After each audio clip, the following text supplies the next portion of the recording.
विविधताओं से भरे हमारे देश में देवताओं, इंसानों, पशु पक्षियों और पेड़ पौधों की पूजा अर्चना की जाती है। लेकिन आज के इस वीडियो में हम आपको जानकारी देंगे कि एक जगह पर एक बैलगाड़ी की पूजा की जाती है और उससे मन्नत मांगी जाती है। लोगों की मान्यता है कि उस गाड़ी के नीचे से निकलने से असह्य रोग भी ठीक होते हैं। तो जानिए इस वीडियो के अंदर उस चमत्कारी गाड़ी के बारे में कि गाड़ी वो किसकी है और कहां पर है। मंदिर में रखी इस गाड़ी की दूर दूर से लोग पूजा करने आते हैं और इस गाड़ी से मन्नत मांगते हैं।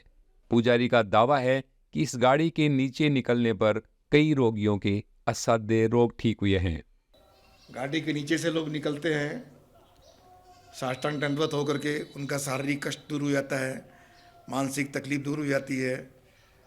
और भी अभी भी जयपुर से कोई आए थे, जो जयपुर, बीकानेर, जोधपुर सबने डॉक्टर ने जवाब दे दिया कि ये नहीं बचेगा।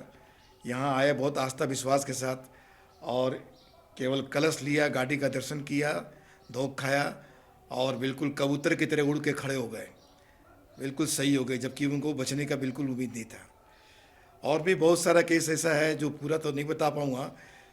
ऐसे ऐसे केस आए हैं, जो गूंगे बच्चे हैं वो बोल दिए, जिनको संतान नहीं है उनको संतान हो गई, लेके आते हैं, उसकी संकट दूर हो जाते हैं। लोग शादी विवाह करके आते हैं जोड़े से गाड़ी झाड़ने के लिए, और भी शारीरिक कष्ट है जो भी है, सारा इनके दरबार में आने के बाद कष्ट दूर हो जाता है। ये यहाँ की परंपरा चली आ रही है। पुजारी जी दावा करते हैं कि ये गाड़ी पहले अपने आप रात में मंदिर से निकलकर गांव में विचरण करती थी। किसी समय पुराने लोग देखा करते थे कि गाड़ी बैंगटी में घूमने निकलती थी रात में, और आज देखने को नहीं मिलती है, लेकिन महसूस होती है। कुछ लोग रात में देखा है लोगों ने, मैंने भी देखा है। मेरे कमरे के आगे से काफ़ी अच्छी खासी लाइट और गाड़ी की हड़बड़ाहट आवाज़ सुनने को मिली, और वो गाड़ी निकलती है आज भी, लेकिन वो दर्शन नहीं दे पाती है। अब वो जिस कारण से भी हो, हमारा खान पान, हमारे रहन सहन में, लेकिन गाड़ी आज भी निकलती है।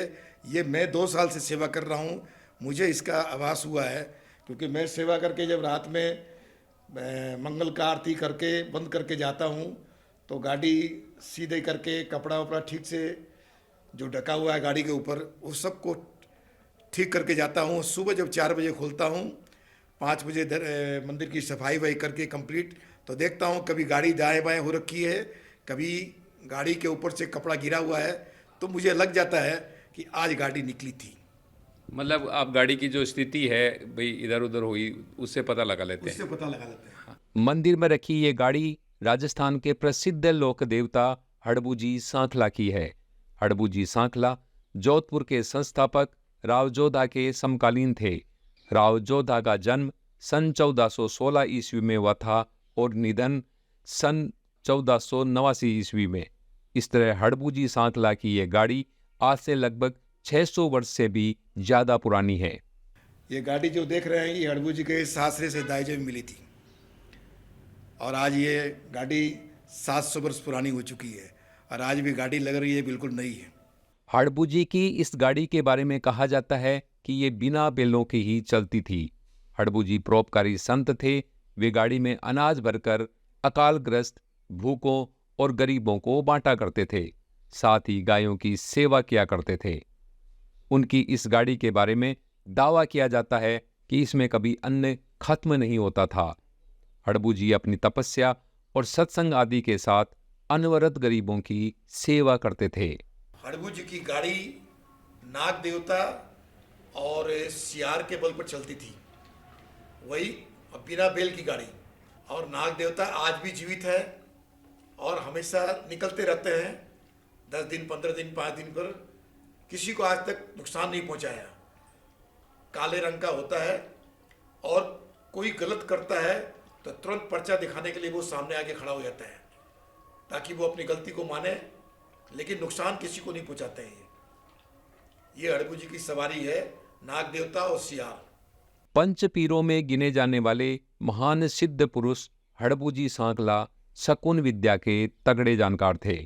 हड़बू जी का जन्म नागौर में बुड़ेल के शासक महराज जी सांखला के घर 13वीं सदी के उत्तरार्ध में सन 1391 ईस्वी को हुआ था।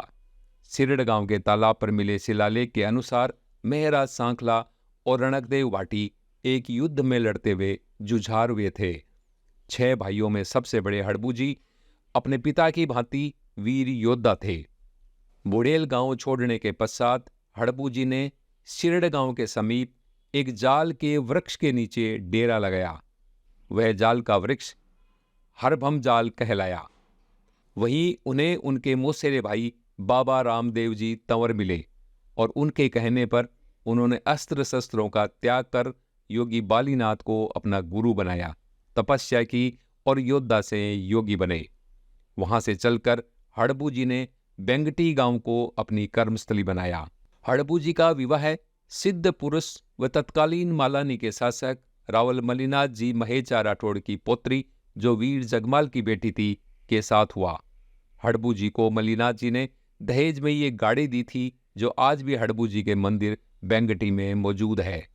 राठौड़ रणमल की हत्या कर मारवाड़ की राजधानी मंडोर पर मेवाड़ वालों ने कब्जा कर लिया था। रणमल राठौड़ का पुत्र जोधपुर का संस्थापक राव जोधा मंडोर को मेवाड़ से आजाद कराने के लिए गुरिल्ला युद्ध के रूप में संघर्ष कर रहे थे। उसी संघर्ष के दौरान राव जोधा की जंगल में हड़बू जी सांखला से भेंट हुई। राव जोधा ने हड़बू जी सांखला से मेवाड़ के खिलाफ अपनी आज़ादी की जंग में सफलता का आशीर्वाद मांगा।